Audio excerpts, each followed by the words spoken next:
You've waited, I've waited, it's finally here. Aussie muscle car fans rejoice because it's finally time to welcome in the 7th generation Ford Mustang. 2 whole years after it was revealed at the Detroit Auto Show, this is our first taste test of the 7th generation Ford Mustang, and I don't want to waste any time, so let's get right into it.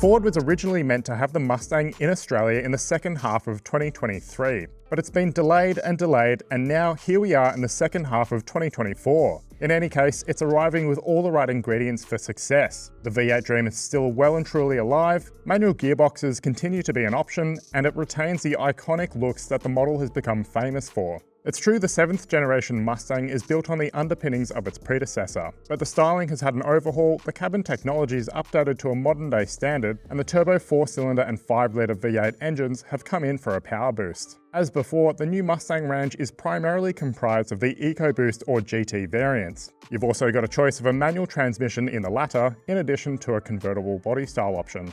Prices kick off from $64,990 for the MY24 versions, though recent price increases for the MY25 versions now see the entry price starting $2,000 more expensive. Top level, the model is now substantially more expensive than a Mustang was a few years ago. However, new for this generation is a new flagship offering, the Mustang Dark Horse, which takes many of the things that made the previous generation Mustang Mark I great and reapplies them to the latest model. That means a 6-speed Tremec manual transmission, or 10-speed auto, wider 19-inch wheels, 6-piston Brembo brakes, a Torsen rear differential, extra cooling, stiffer springs, and MagnaRide adaptive suspension.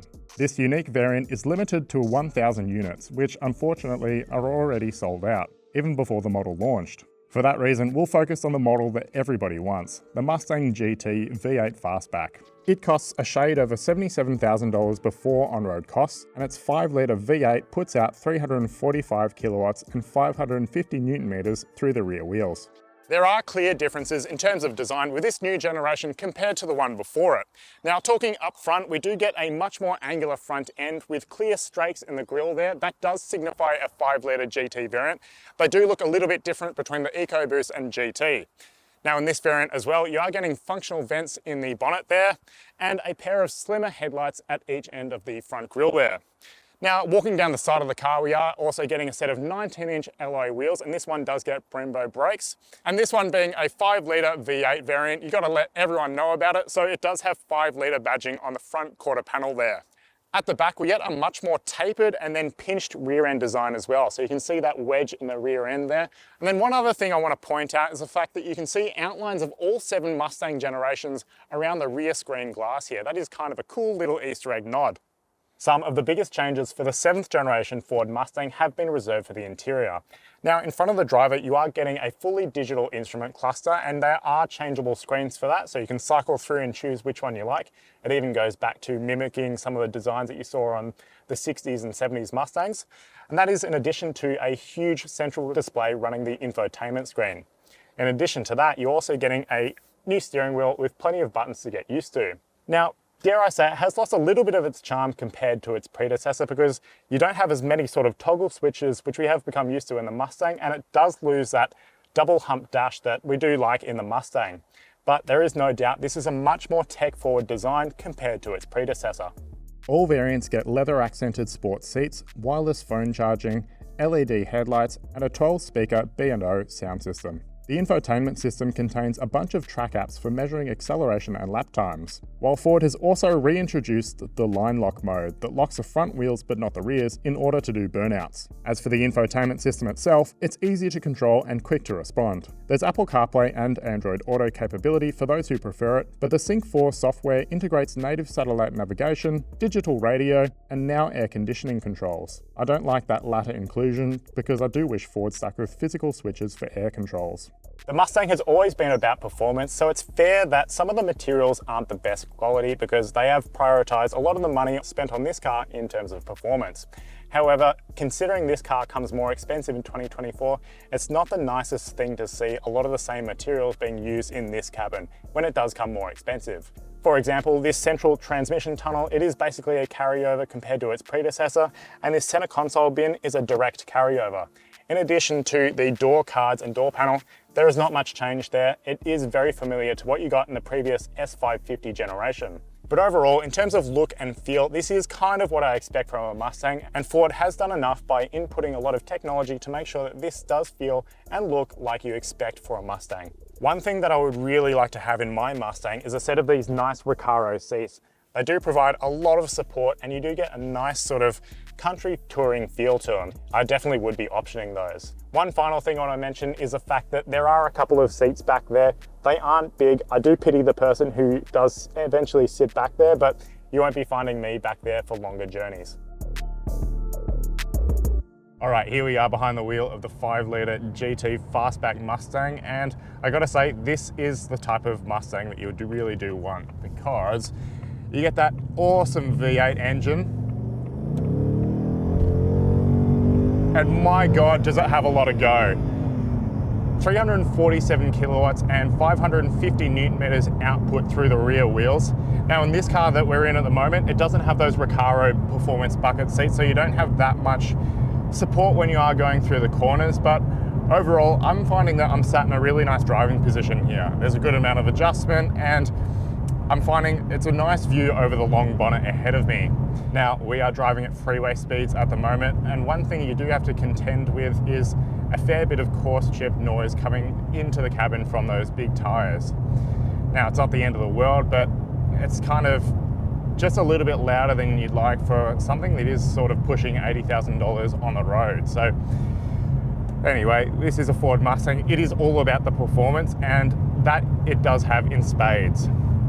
The 10-speed automatic transmission that you do get in the Mustang, it's probably not the thing to go for. You'd rather have that 6-speed manual, because I'm finding that this car, it really just does hunt around for the right gear all the time, and it's not always right. So when you are getting on the throttle, it might sort of jump around to find the right gear, and it just takes that little bit of extra time that you don't really want. If you do have the 6-speed manual, you can just easily shift gears, you know what gear you're in, and it's just so much easier in that regard.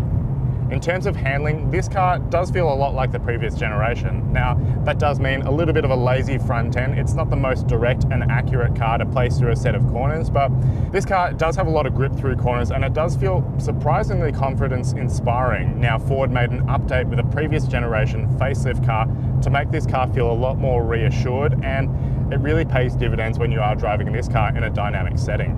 One thing I do want to point out in this Mustang is the fact that it does get a physical manual handbrake, but it's tied to an electric parking brake. So it's a bit of a weird one where Ford has made that change so that it can have something called a drift brake. And now that is only allowed to be used on closed roads, because it does sort of disconnect the drive to the rear wheels and then lock the rear wheels, so you can do big drifts and big power slides, but it's probably not something that we do on the open road. There are a series of driving modes that the driver can cycle between, and it's really handy having that sort of selection up here on the buttons on the steering wheel, so you can cycle between modes. I've got track, I've got sport, I've got a custom mode in case you want to have that individual setting, and then obviously things like slippery roads and obviously a normal one as well. But one thing it does have is a drag strip mode, so hopefully we get a chance to drive this car in that manner later today. I love the fact in this Mustang you can cycle between different gauges, which do sort of mimic Mustangs of the past. At the moment, I've got it in a Fox body Mustang from the 90s. It is pretty cool to see in a car like this. It's nice to see that Ford's placing a little bit of character back into the Mustang in sort of small little Easter egg fashions. If you've driven a Ford Mustang before, you will sort of understand what this car rides like, because it is firm when you are going over undulations and bumps on the road, but you don't really get those sort of harsh impacts when you are going over things like road imperfections and train tracks and that sort of thing. So it's nice that those sort of impacts are damped off and you don't really get them coming into the cabin. If there's one end message I want to leave with you, it's just the fact that this car is fun. Every time you take it out, it is a sense of occasion, and it's just a really entertaining driving experience. Well, the 7th generation Ford Mustang. Turns out it's a whole lot like the predecessor. It's much more of a rather big facelift compared to a full all-new generation. But that's no bad thing, because we love the Ford Mustang. It's fast, it's fun, and it looks incredible doing it. I'm a big fan of some of the styling changes Ford has made on the exterior of the car, and Some of the technology they've placed inside the cabin make it feel so much more tech relevant in 2024.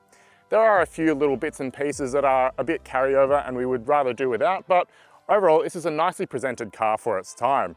As long as you go into a Ford Mustang purchase expecting evolution rather than revolution, I think you might be onto a winner with this 7th generation. And it might actually be the last time you get a V8 in one of these, so go out, get it while you can. Now, if you've learned something interesting throughout this video on the Ford Mustang, be sure to give us a like on YouTube and stay subscribed to get all of our future content. As well, you can read the full review on this car, the Ford Mustang GT, on Drive.com.au.